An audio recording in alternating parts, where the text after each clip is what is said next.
Delegates, ladies and gentlemen, I congratulate you, Ambassador Philemon Yang, on your well-deserved election as President of this session of the General Assembly. Mr. President, I welcome the choice of your theme, Unity in Diversity for the Advancement of Peace, Sustainable Development, and Human Dignity for Everyone, Everywhere, which resonates with the core principles of the 2030 Agenda and aligns closely with the core values and mission of the United Nations. Excellencies, the world is at a challenging moment and in a most precarious international security dispensation. The promise of the United Nations Charter to save succeeding generations from the scourge of war has been profoundly shaken. From land to sea and from air to the outer space, global peace, security, and stability are increasingly under threat. Conflicts and tensions pervade every frontier, undermining the collective security that international cooperation seeks to uphold. Cases of polarizing narratives, factionalism, social upheavals, organized crime, war, and stockpiling of weapons of mass destruction are at an all-time high. Great power rivalry is intensifying, provoking regional competition and inducing geopolitical and geoeconomic realignments and tensions. The subtle nuances of them versus us has produced negative coalitions, wars, tensions, as well as eroded trust and confidence in global multilateral system. From Gaza to Darfur, Ukraine, Yemen, Eastern DRC, the Sudan, the Sahel, and the criminality in Haiti, conflict is inflicting a trail of destruction of life and livelihoods in historic proportions. These conflicts have become battlegrounds for armed factions, external interventions, and proxy wars, resulting in unprecedented anarchic situations and long-lasting negative repercussions on global stability and economic development. The world cannot realize durable peace, security, and shared prosperity when emphasis is being put on what divides rather than what brings us together. We must therefore promote approaches that support positive competition for all. The perilous security landscape is further complicated by emerging threats stemming from human advancement, cybersecurity threats, and sophisticated cyber attacks on critical infrastructure pose significant risks to national security and global stability. Furthermore, the proliferation of advanced technologies such as artificial intelligence in the military domain and autonomous weapons systems has introduced new challenges for arms control and international regulation. Regrettably, the world's most powerful states have increasingly chosen unilateralism and militarization over dialogue and diplomacy. As a consequence, the capacity of our multilateral institutions to maintain and enforce peace, even in national crises with significant regional impacts, is severely undermined. Even worse, a resurgence of nuclear arms race, buoyed by the intensifying geopolitical rivalries and tensions, has made the possibility of a catastrophic nuclear warfare a real possibility. Our vision of a world free from nuclear weapons and other weapons of mass destruction is dying incrementally. We must not sit back and leave the future of upcoming generations to fate. We must intentionally rise to the occasion to meet the challenges of our time by reaffirming the core values of the UN Charter.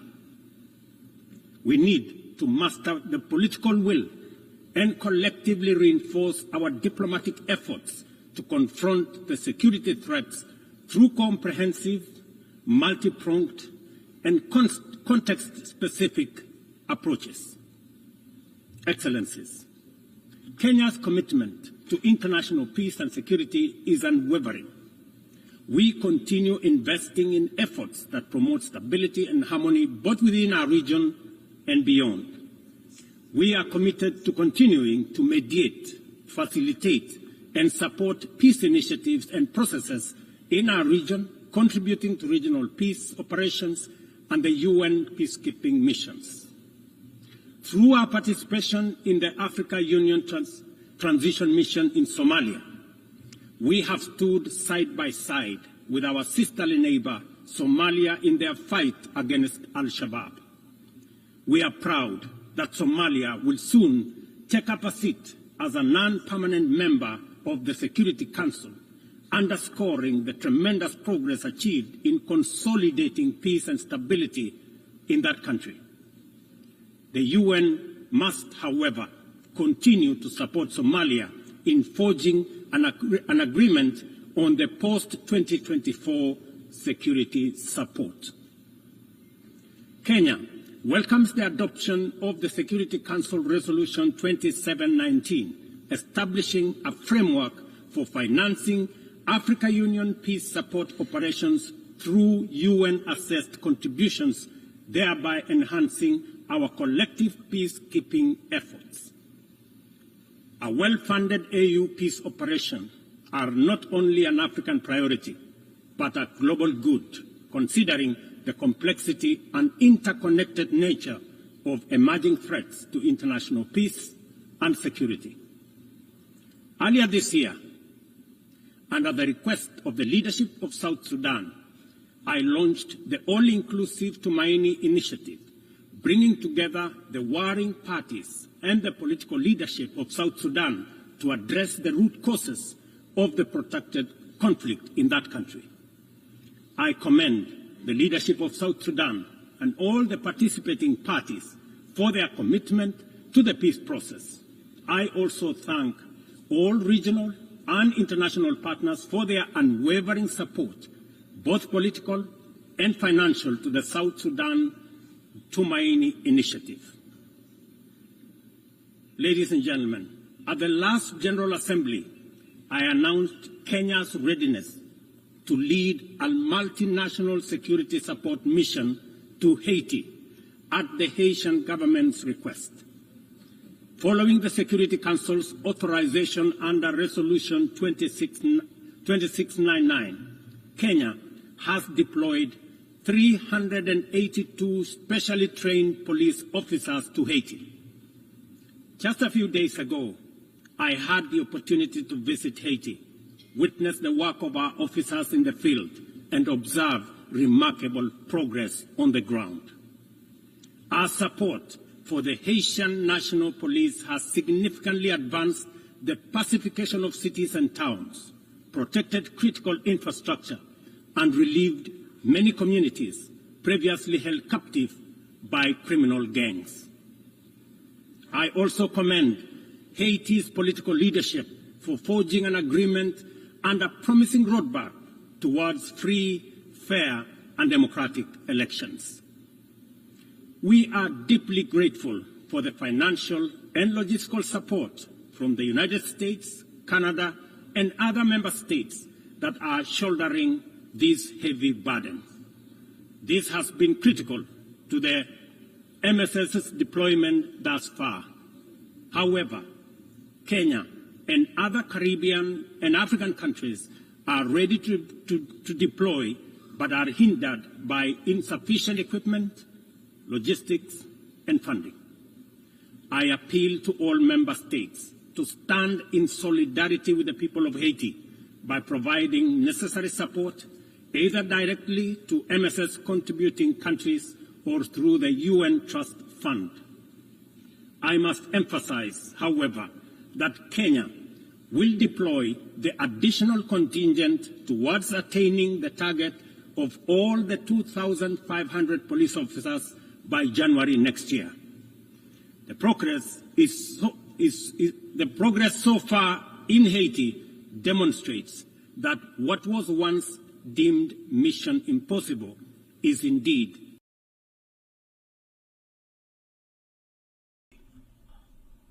Mr. President, we must candidly acknowledge that international cooperation in its current form has clear limitations.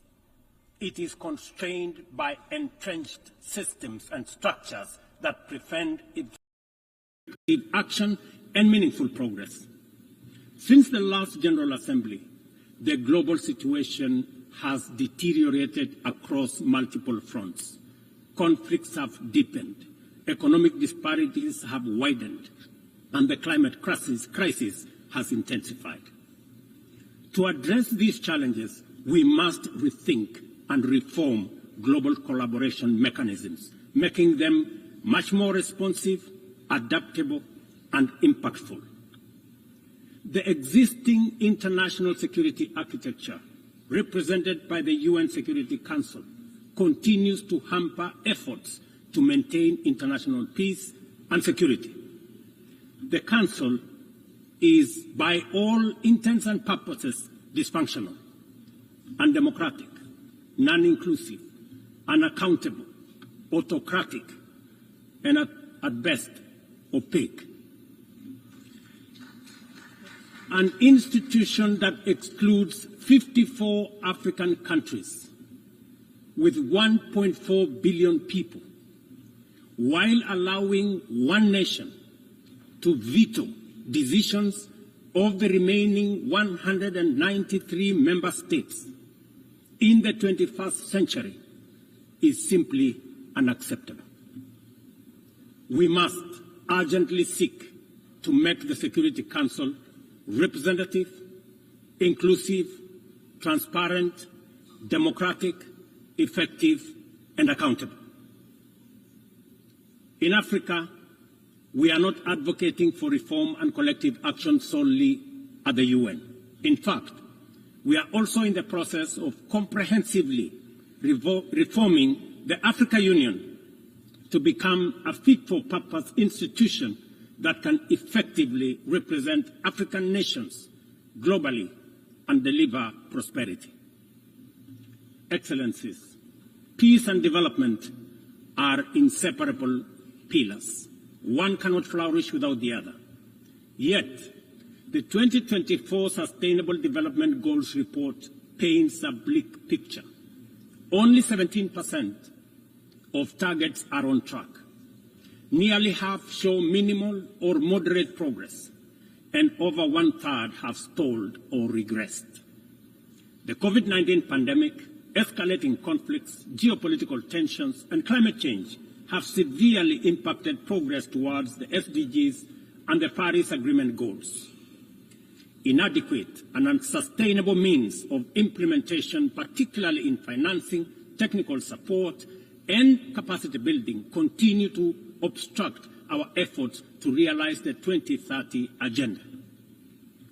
Biased methodologies employed by credit rating agencies further disadvantage African countries, making it more difficult to access affordable financing from international capital markets. Bilateral, economic, financial, and trade measures not only impede the full achievement of economic and social development, but also the principles of international cooperation, mutual respect, and sovereignty. Let us pause and reflect on the true significance of this predicament. Many countries in the global south are forced to choose between buying medicine and hospital equipment or paying their debt obligations, and between buying textbooks for school-going children or paying their debt obligations. They are forced to choose between hiring teachers and making sure that there is equipment in schools or paying their debt. I can go on and on. This is not an abstract illustration detached from daily reality.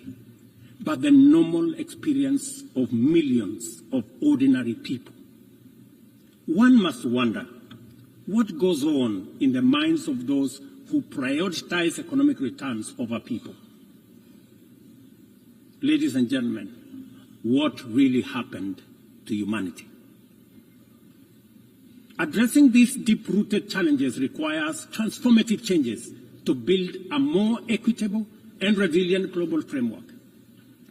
We have outlined many of these solutions in the Pact of the Future, demonstrating our clear understanding of what needs to be done. However, we have yet to master the political will necessary to turn these commitments into action. It is a fundamental principle of development that no nation can achieve lasting prosperity if its neighbors remain impoverished. Our economies are interconnected, and the well-being of one directly impacts the other. We must ensure that developing countries have the necessary foundations to claim their rightful place in the 21st century global economy.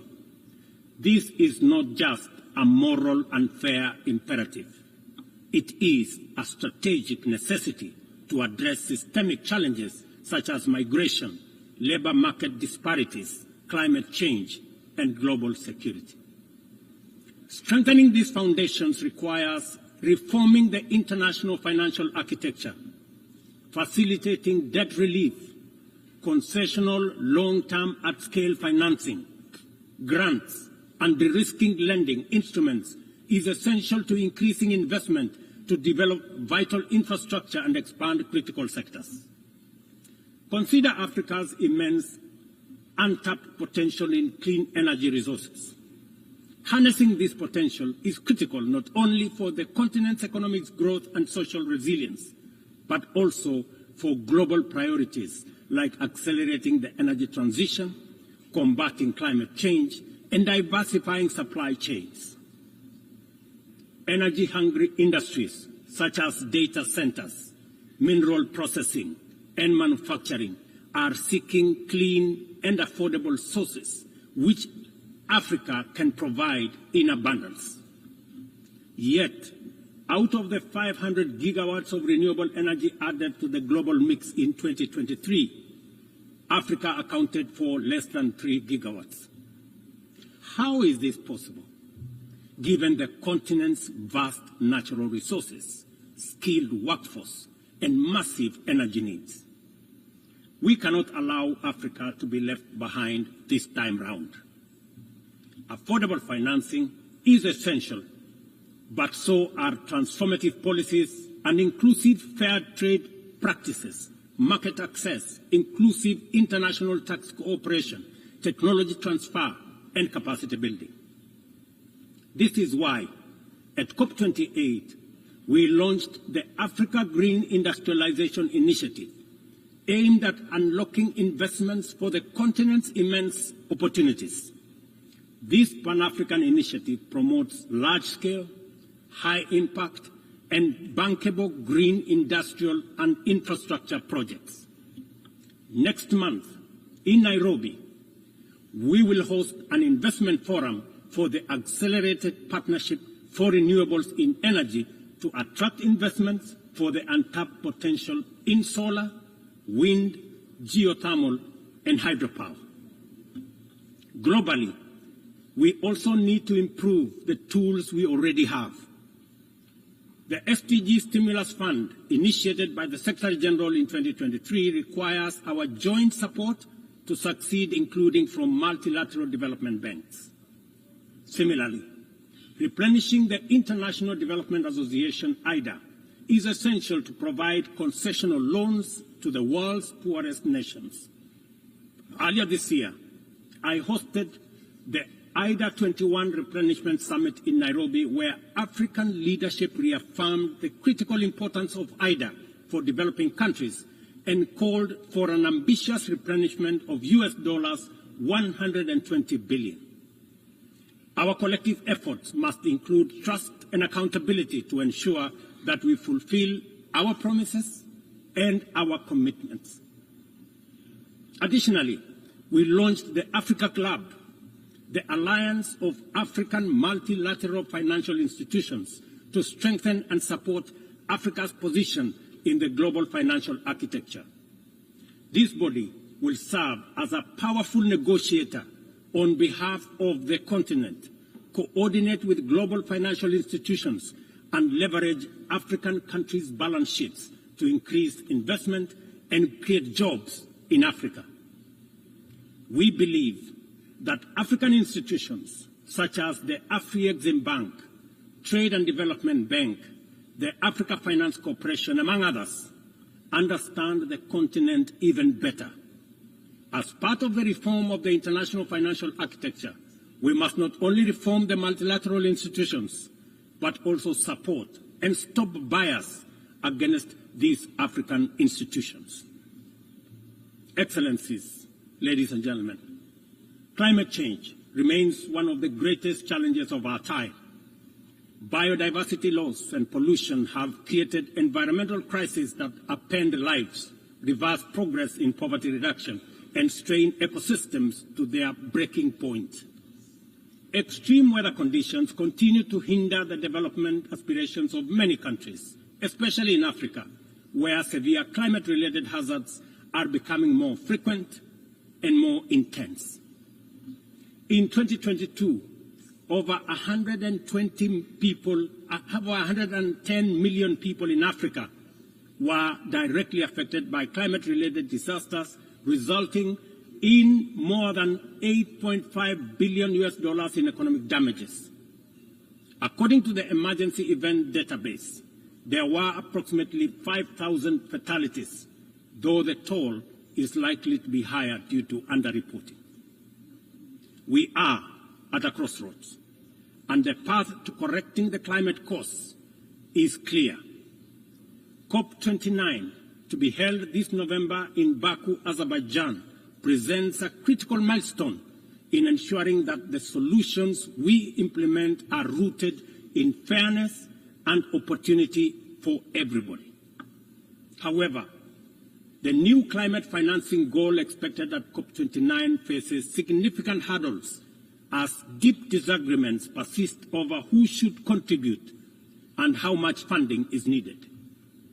Without swift resolution, these divisions risk derailing our collective progress on climate action, just as the global situation becomes increasingly urgent. Let me be clear.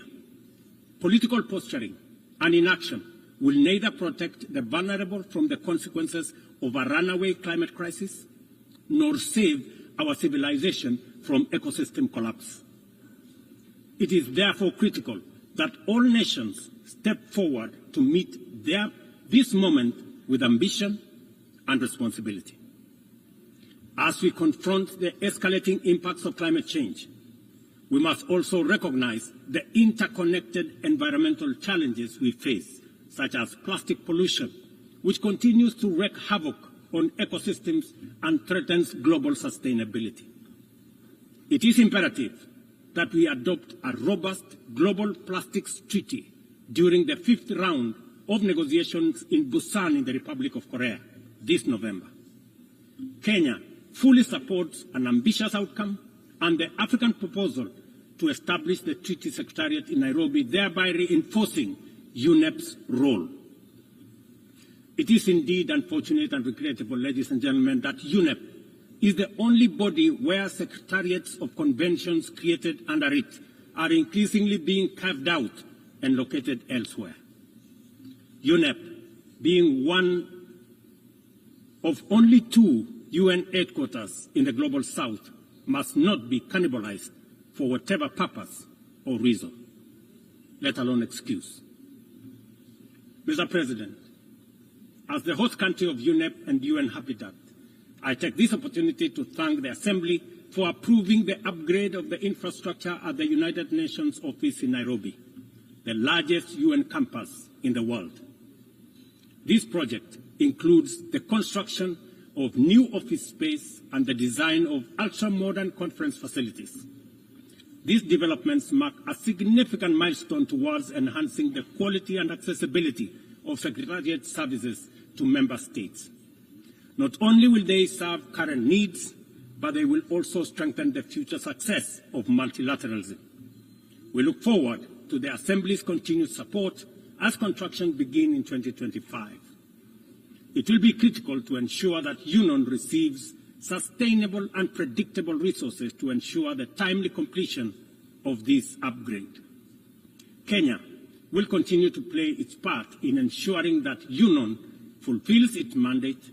Accordingly, the Government of Kenya has undertaken extensive improvements and expansion of physical infrastructure around the complex and will continue working towards making Nairobi a regional and humanitarian hub for the United Nations.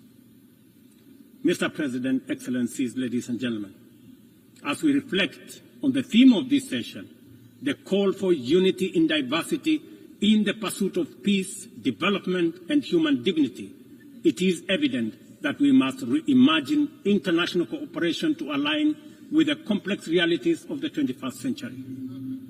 Our actions must reflect our ambition and commitment to a world where progress is measured not just by economic growth, but by the well-being, rights, and dignity of every person.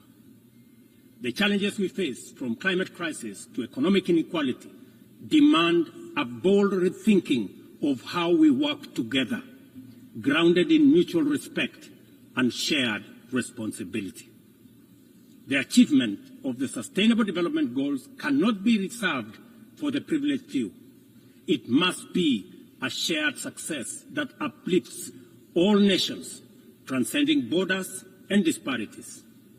Our collective efforts to combat climate change must be rooted in fairness and equity, ensuring that no nation or community bears a disproportionate burden. This is our shared journey. We must have a say in the choices we make.